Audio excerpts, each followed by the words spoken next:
Hi, I'm Denise Merritt, CEO and founder of Merritt Business Solutions. Thanks so much for joining Merritt and Friends today. We hope you find the topic helpful, and if you don't mind, stay after and we'll share how Merritt Business Solutions may help your business. Thanks and enjoy. Hello, and welcome to Merritt and Friends. My name is Mandy Waters. Today I have Wendy Sellers joining us. Now, she has over 25 years of expertise, educations, award, and conventions that she's spoken at. She has dedicated her life to the business of people, and in 2018, the HR Lady was born. She has published a couple of books, including Suck It Up, Buttercup. Please go to her website, thehrlady.com, to see her complete bio. Welcome, Wendy. Hi, everybody. Wendy Sellers here, the HR lady. Awesome. Now, I found some statistics that kind of blew me away. In the US, as of March 2022, we peaked at the number of unfilled jobs to almost 12 million. And in December 2022, we ended the year with still over 10 million unfilled jobs. I feel that this kind of correlates with the Great Resignation. Though we may laugh at the title, in 2022, the US had over 46 million voluntarily leave their job. Yep. Wendy, the biggest problem I hear from business owners is the trouble of attracting the right people and retaining the good people that they have. In your opinion, when is the time to think about retaining good people? Yesterday. It's definitely yesterday. I know, most people are finally thinking about it since the beginning of the pandemic. And, I'm kind of on one side happy that we're here because now employers are like, okay, we need to do more than we've been doing in the past, just winging it on hiring and recruiting and onboarding and training and development is no longer going to work. So we have to be thinking today about who we're going to hire tomorrow to keep those new hires and then keep the people that are already there.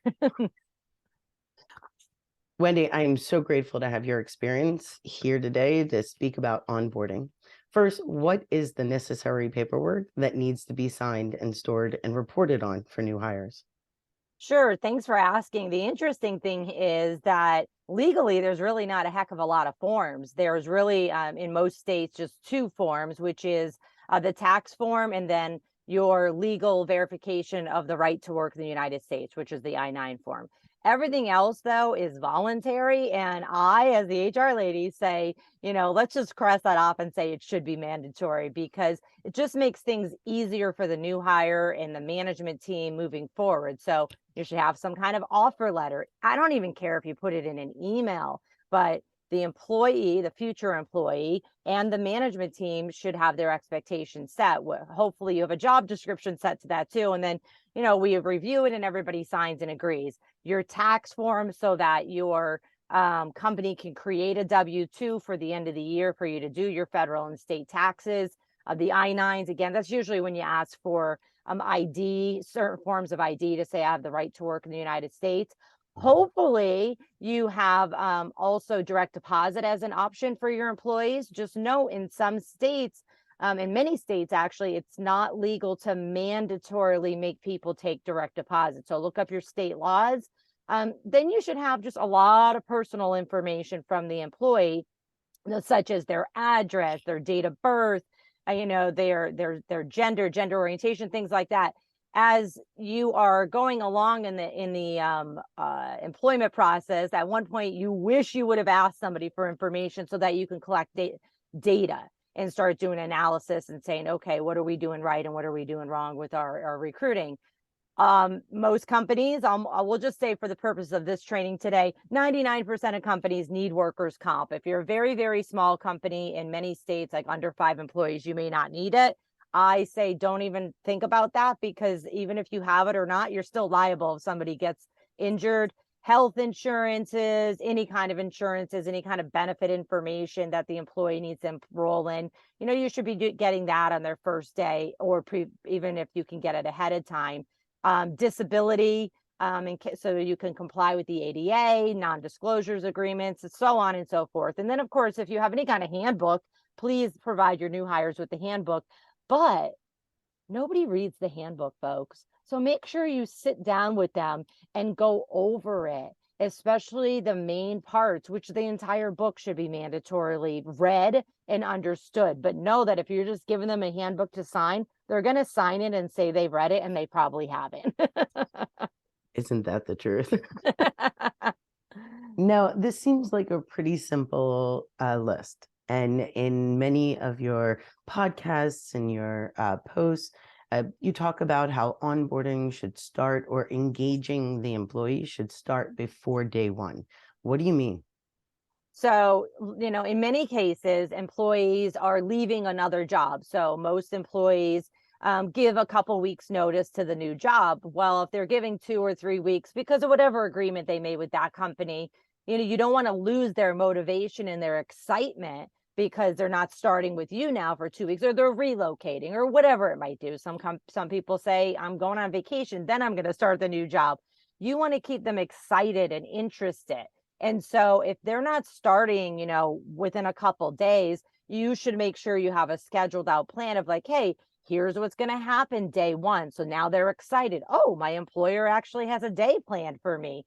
Here's some forms you complete in advance. Here's the handbooks you complete. Here's some trainings that you will be provided that you can go ahead and start ahead of time, or you don't have to. Note here, little caveat, if they are hourly employees, you should not be loading them up with information or forms to complete ahead of their first day, because you should be compensating them for that work. And don't take advantage of salaried employees either. You really should be compensating these employees for any kind of forms or trainings that they're doing before day one and then moving forward. So again, it's really about making sure that you have a plan and you keep them excited. New hire paperwork is not onboarding. That's really what it comes down to. A lot of my clients that come to me like, hey, we're having trouble, and I'm like, talk me through your onboarding process. They're like, we give them these 2 forms and then send them over to their manager, and I'm like, oh, okay. I don't want them spending their whole first day filling out forms either, because how boring is that for your first day of work? But you need to make sure that that new hire paperwork is not onboarding. Onboarding is, hey, welcome to the company, meet everybody. Here's all the training we're going to be doing. Here's all the tools and resources we're going to be giving you. Here's a plan for your first month, maybe your first 3 months of work. Like, how cool would that be? You walk in and you know what your next month looks like. And oh, day one's not just it. I am going to get more training. Does that make sense? Oh, definitely. Definitely. I think that is absolutely key, just to, wanting to stay there through the first week. So right after you send that offer letter and hopefully they accept it right away, that's when you should start preparing for day one. Given that, make sure your internal team knows, hey, we have a new hire coming. And I see this all too much. We forget to tell IT, right? And then the new hire shows up. They don't have an email. They don't have a computer. They don't have a login. And they're just sitting there, bored out of their mind and frustrated that I just left this other job and came here, and you guys aren't even prepared for me. And it's like, well, your team is, but everybody else is. And so you need to make sure, I don't know if you have one IT person, that person's not on vacation the day your new hire starts. So it's really preparing the entire team and everyone who's going to be interacting with that new hire about the new hire's first week. Now, you bring up some really great points. Now, how should an owner or an HR representative start engaging with their new employee? Again, it depends on the circumstance. For most professional jobs, people will have a computer of their own at home and an email. So you can communicate with email, via Zoom, anything like that. But technology is definitely, the way you want to do it. But keep in mind, a lot of companies, the roles do not require technology on a regular basis, and because they're a manual labor job. So if you're sending them emails and a candidate, soon to be new hire, only checks their email, once a month, then it's going to be ineffective. So you have to figure out another way, like, hey, candidate, soon to be new hire, what's the best way for me to communicate with you throughout this process to keep you engaged and let you know what your first day is going to look like? So it might be text message, it might even be mail. I've even seen a lot of companies where they, for remote workers, they ship them, welcome packages, and it has all the information. Well, if you're working with a remote worker, you need to send that computer to them well before their first day. And it needs to be a computer that they open up and everything's already set up. So you have to really think, okay, I'm sending this to somebody out of state or out of my area, and we need to make sure they need to know, here's the IT person, here's the HR person, here's where you log in. So there's definitely planning that goes involved. It's a lot of work, and people don't realize that. And on Monday morning, 20 minutes before the new hire is walking in, they're like, oh, I should probably get prepared for this, and it's going to fail. Oh yeah. No, I've experienced that in my own past. Yeah. And then the other thing, you see here, there's a roadmap for success. So you need to assign people to these new hires that maybe that person is called a new hire buddy or whatever it is. They're usually not their direct manager that says, hey, you can ask me anything and I'll tell you the way our culture works here and the way things work. But feedback is so, so, so important, and to digitize as much as possible, so you don't have to recreate the wheel every single time you have a new hire. No, that makes a lot of sense. Now you talk about communication, and you do mention two-way feedback. How does this look when an owner is trying to stay authoritative, all while trying to make sure that this new hire doesn't quit? Yeah, I mean, feedback is always supposed to be two-way. It's not just a manager, a supervisor saying, here's my information about you. It's really like, hey, how are we doing?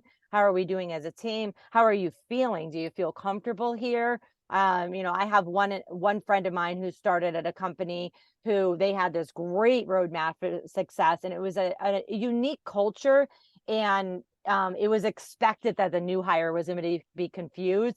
And so when every single person on the team kept telling them, I felt the same way here, that's why we're here, she felt more comfortable, like, okay, I feel like I'm lost, but everybody said it is a difficult culture to get involved with, but they had so many opportunities for help that she was like, I'm going to be fine here. So I'm not walking out and leaving after 30 days. So, planning these sessions where maybe every Thursday you meet with a new hire for a cup of coffee, virtual or not, and say, how are things going? How is your new client? How is your new team? Anything I can help you with? And so that you actually then stop talking and listen to what they're saying. That is so key to leadership in general, and to making your team feel like a team. Yeah.